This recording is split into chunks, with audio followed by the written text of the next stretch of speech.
Welcome to the Weekday Report for Monday, March 3rd. I'm Liz Snyder. Here's a brief look at the news. The 86th Annual Academy Awards took place Sunday, and it was quite a night, with 12 Years a Slave taking home Best Picture bragging rights. Many local residents planted themselves in front of their TVs while others went all out and threw parties. For the sixth consecutive year, Pleasant Prairie's Sue and Mark Koromitz hosted an Oscar celebration complete with valet parking, a curbside escort, and lush red carpet leading to their front door. A dozen women, dressed to impress with gowns and heels, quickly turned the extravagant gala into an evening of fun. Nearly 300 people went bald for a cause at the annual St. Baldrick's event at the Brat Stop on Saturday. Now in its 11th year, it raises money for childhood cancer research. Sure, there are raffles and an auction, but the big draws are all the men and women, and even some youngsters, getting their heads shaved in exchange for pledges. One woman from Gurnee, Illinois, raised more than $10,000. The Kenosha Fire Department has responded to an alarming number of carbon monoxide incidents in the last several months, both actual and unfounded. Here's Battalion Chief Matt Harter explaining why firefighters and rescue crews have been busier than usual with carbon monoxide calls this winter.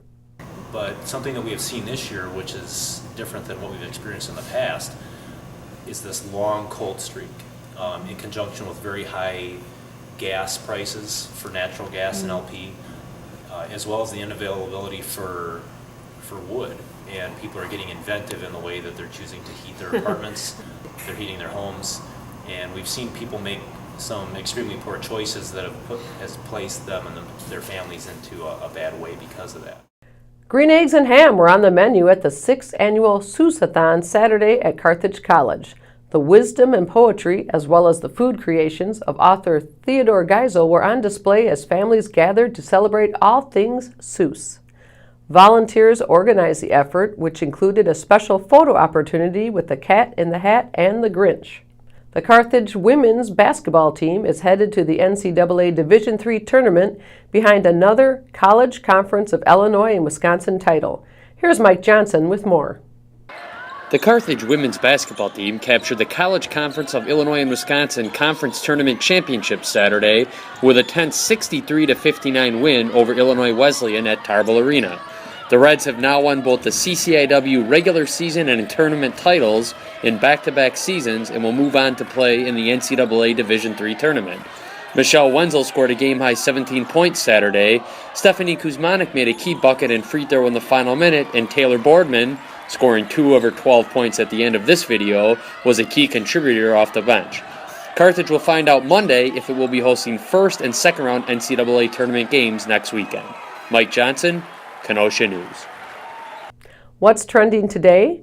A report by a consumer protection agency reveals that many consumers who don't owe debts are being targeted by debt collectors who don't verify identities, so they're trying to collect from the wrong people.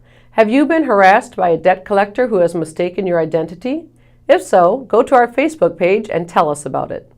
Up next is Kenosha journalist Jeff Zampanti with the Athletic Republic Athlete of the Week. A fitting honor. I'm Kenosha News journalist Jeffrey Zampanti with the Athletic Republic Kenosha News Athlete of the Week. Bradford graduate Katie Young was honored on Saturday at the Marquette University's women's basketball team's senior day. The Golden Eagles were coming off a victory over Creighton, where Young didn't shoot her best, but still contributed with 8 rebounds.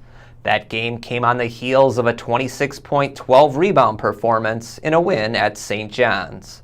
It's been quite a career for Young at Marquette, and it may not be ending soon, as the Golden Eagles have a shot at the NCAA tournament. Congratulations, Katie, the Athletic Republic Kenosha News Athlete of the Week. Thanks, Jeff. Now here's a look at what we're working on today. We have finally closed the door on February, and not a minute too soon. Jeff Zampanti will take a look back at the amount of snow we had and the number of days that were below zero. And Joe Ward will cover tonight's City Council meeting. The agenda includes a possible reprimand of Alderman Steve Bostrom for an ethics violation. Pick up a copy of the Kenosha News and check kenoshanews.com for all the details on these stories and more. I'm Liz Snyder with the Weekday Report.